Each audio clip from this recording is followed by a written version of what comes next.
Chers amis, chers paroissiens, bonjour. Bonjour. Aujourd'hui, nous aimerions nous entretenir avec vous de la communion, lorsque l'on reçoit le corps du Christ.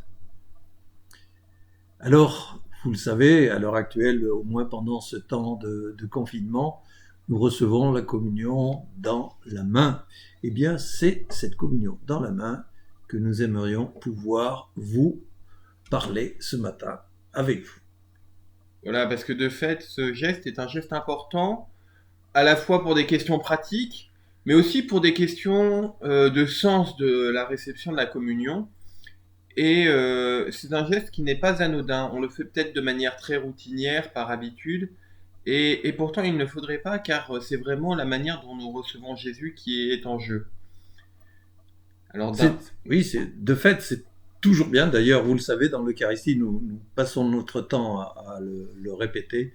C'est de toujours que nos gestes aient du sens et qu'on sache pourquoi on les fait, comment on les fait et comment on veut bien les faire parce que justement, ils expriment quelque chose du fond de notre cœur.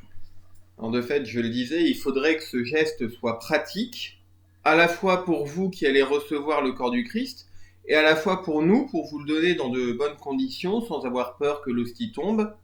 Alors ça, c'est un des aspects, bien évidemment, de ce geste, mais il faut aussi qu'il soit beau et qu'il manifeste notre désir de recevoir le Christ. Alors, souvent on dit d'avoir les mains bien étendues, bien à plat pour pouvoir simplement déposer l'hostie. Je ne sais pas si tu veux faire semblant de déposer l'hostie. Voilà, je vais mettre l'hostie dans la main. Vous voyez, en plus, nous ne nous touchons pas lorsque nous faisons de la sorte. Voilà. Que parfois, on a les mains qui sont très fermées, qui sont comme ça. Le prêtre, c'est toujours un tout petit peu délicat de savoir comment déposer l'hostie dans ce cas-là. Mais au travers de ça, il y a aussi la question du sens de ce geste de tendre les mains, où cela est valable aussi quand on communie sur la bouche, quand on le pourra à nouveau, au point de vue du fait de recevoir le Christ. Alors c'est justement rappelé avec Cyril de Jérusalem cette belle phrase que l'on relit encore avec vous aujourd'hui.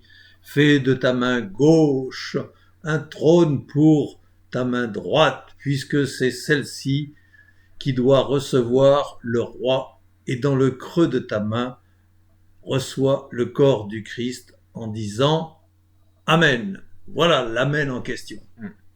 Et voilà, et ce Amen n'est pas anodin parce que ce n'est pas simplement un simple merci pour le fait de recevoir le corps du Christ, c'est vraiment un acte d'adhésion.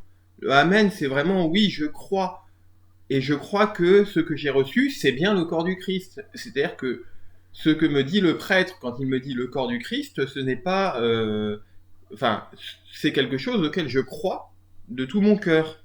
Donc ce Amen bien franc, bien dit, vient le manifester. Comme tous les Amen d'ailleurs que nous disons pendant la messe viennent manifester notre adhésion à ce qui a été dit. Voilà, nous sommes bien d'accord pour dire qu'on reçoit le corps du Christ. Ce petit détail est important parce que parfois on prend le corps du Christ. Il y a quelques personnes parfois qui viennent prendre le corps du Christ. Non, en fait, on reçoit. C'est pour ça que le geste est beau. Le geste de présenter sa main nous rappelle justement cette réception du corps du Christ. Voilà, l'enjeu est toujours de se dire que c'est le Christ qui vient à nous et non pas nous qui allons chercher le Christ. C'est d'ailleurs pour ça, mais on pourra en reparler, que le prêtre, lui, avant de prendre le corps du Christ, va dire une prière particulière pour se rappeler que lui aussi le reçoit au moment de la messe. Mais peut-être que nous reviendrons sur cette question dans une autre vidéo. Oui, et en disant cela aussi, on s'approche à la communion avant que le prêtre n'arrive.